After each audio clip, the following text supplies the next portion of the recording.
اچھا، اس وقت 5 افراد ایسے تھے کہ جنہوں نے اس سے اختلاف کیا. یہ بات بہت اہم ہے. میرا کتاب کیا ہے سانحہ کربلا، اس کے کچھ نسخے آج یہاں ہوں گے، آپ لوگ پڑھیے اسے غور سے اور پھیلائیے تاکہ حقیقت سامنے آئے. 5 افراد کون تھے جو ہونے چاہیے؟ ابو بکر فوت ہو گئے، ان کے بیٹے عبد الرحمن ابن ابی بکر. عمر فوت ہو گئے، ان کے بیٹے عبداللہ ابن عمر. عباس فوت ہو گئے، ان کے بیٹے عبداللہ ابن عباس. زبیر فوت ہو گئے، ان کے بیٹے عبداللہ ابن زبیر. اور حضرت حسن سے جو ہے ان کا انتقال ہو چکا تھا، حضرت علی کے بیٹے حضرت حسین رضی اللہ تعالی عنہ مجمعین. حضرت حسن کے بارے میں ایک فریق کا کہنا یہ ہے کہ انہیں زہر دے کر ہلاک کیا. اہل تشیع کا قول یہ ہے، جبکہ اہل سنت کہتے ہیں کہ نہیں، وہ اپنی جو بھی طبی موت تھی اس سے ان کی وفات. لیکن میں اس میں نہیں جانا چاہتا، اس لیے کہ یہ مائکرو ہسٹری جو ہے نا، وہ تو ایک ایک واقعے کے لیے ادھر کی روایات کیا، ادھر کی کیا ہیں، ان کے پاس کیا دلائل، یہ تو کسی ریسرچ اسکالر کا موضوع ہے، میرا موضوع نہیں. لیکن بہرحال یہ 5 حضرات تھے جنہوں نے ولی عہدی کی بیعت نہیں کی. لیکن حضرت معاویہ اتنے حلیم الطبع انسان تھے، انہوں نے جبر نہیں کیا، کوئی تشدد نہیں کیا. ٹھیک ہے، ولی عہدی کی بیعت نہیں کر رہے، کوئی بات نہیں، میری بیعت تو کی ہوئی ہے نا، ابھی تو میں زندہ ہوں، بات ختم ہو گئی. میری بیعت کو تو نہیں توڑا انہوں نے، فسخ بیعت نہیں کی. اس اعتبار سے انہوں نے نہ کوئی تشدد کیا، نہ جبر کیا، نہ کوئی مواخذہ کیا. لیکن جب امیر معاویہ کا انتقال ہو گیا، اب ولی عہدی کی بجائے وہ اب خلافت کی بیعت کی. سب لوگوں نے بیعت کر لی. ان 5 میں سے ایک فوت ہو چکے تھے، حضرت عبد الرحمن ابن ابی بکر فوت ہو چکے رضی اللہ عنہ. 4 تھے، ان 4 میں ایک اختلاف ہوا. 2 کی رائے یہ تھی، عبداللہ ابن عمر، عبداللہ ابن عباس، کہ اگرچہ یہ کام غلط ہوا ہے، اسلام کی روح کے منافی ہوا ہے، یہ بادشاہت کی بنیاد پڑ رہی ہے، لیکن یہ بات ایسی نہیں ہے کہ اس کی بنا پر ہم خانہ جنگی شروع کروا دیں، امت کے خون خرابہ کروائیں، فساد کروائیں. لہذا انہوں نے بیعت کر لی.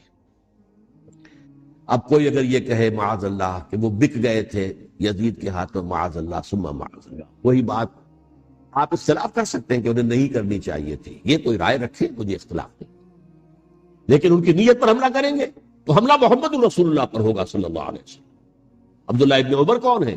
کتنی حدیثیں ان سے جو ہے وہ منقول ہیں. عبداللہ ابن عباس کون ہیں؟ جنہیں حضور نے جو ہے جن کے لیے دعا کی تھی، اے اللہ فقہہ فی الدین وعلمہ التاویل، اے اللہ اس نوجوان کو دین کا فہم عطا کر اور قرآن کی تعویل اور تفسیر کا علم عطا کر. حبر الامہ کہلاتے ہیں. وہ کہیں پیسوں اور ٹکوں کے عوض بک جانے والے نہیں تھے، انہوں نے امت کی مصلحت دیکھی. نیت جو ہے اس پر حملہ نہ کیجئے، البتہ اختلاف کا حق آپ کو حاصل. 2 حضرات جو ہے ڈٹے رہے کہ نہیں، ہمیں کم وقت میں ریزسٹ کرنا ہے. عبداللہ ابن زبیر عمر کے اعتبار سے وہ بڑے ہیں. مسلمانوں میں سب سے پہلے ولادت مدینے میں جا کر جو ہوئی ہے وہ عبداللہ ابن زبیر کی ہوئی ہے. ہجرت کر کے جب مہاجرین وہاں پہنچے، کچھ عرصے تک کسی کے ہاں کوئی اولاد نہیں ہوئی، تو لوگوں نے تانے دینے شروع کر دیے کہ معلوم ہوتا ہے کہ یہاں آ کر یہ مکے کے رہنے والے جو ہے کمزور ہو گئے ہیں، ان کی اولاد ہی نہیں ہو رہی. پھر عبداللہ ابن زبیر کی ولادت ہوئی ہے. یہ حضرت ابو بکر کے نواسے ہیں، حضور کی زوجہ محترمہ حضرت عائشہ کی بہن، حضرت دیکھیے ابھی نام نکل گیا ہے جی، حضرت اسماء رضی اللہ تعالی عنہا، یہ ان کے صاحبزادے ہیں، حضرت زبیر کے بیٹے. ان کا فیصلہ ہوا کہ ہمیں رجسٹ کرنا ہے کم وقت میں، ایٹ اینی کاسٹ. حضرت حسین ابن علی رضی اللہ تعالیٰ عنہما کا بھی فیصلہ ہوا کہ ہمیں رجسٹ کرنا ہے کم وقت میں. البتہ ان میں بھی ایک اختلاف ہو گیا، یعنی یہ 2 تو جڑے رہے، ان 2 میں اختلاف. عبداللہ ابن زبیر کا کہنا یہ تھا کہ ہمیں حجاز میں رہنا چاہیے، یہ سرزمین ہے جس میں نبوت کی برکات سب سے زیادہ ہے، یہاں ہم مضبوط قلعے کے اندر ہیں، ہمیں یہاں سے جو ہے رجسٹ کرنا چاہیے اور ختم کرنا چاہیے اس نظام کے اندر جو خرابی آ گئی ہے. حضرت حسین رضی اللہ تعالیٰ عنہ کے پاس خطوط کا تانتا بنا ہوا تھا، کوفے سے لوگ خط لکھ رہے تھے، آئیے آئیے آئیے، ہم آپ کے ہاتھ پر بیعت کریں گے، ہم آپ کے ہاتھ پر بیعت کریں گے، ہم آپ کے ہاتھ پر بیعت کریں گے. یہی وہ کوفہ جو حضرت علی کا دارالخلافہ رہا تھا اور جو پھر سبائیت کا گڑھ بن گیا. چنانچہ حضرت حسین نے حضرت مسلم بن عقیل کو بھیجا وہاں پر کہ میرے نمائندے کی حیثیت سے جا کر وہاں پر بیعت لو. 10-12 ہزار افراد نے بیعت کر لی. لیکن اس کے بعد یزید کی طرف سے گورنر بنا کے بھیجا گیا ابن زیاد کو.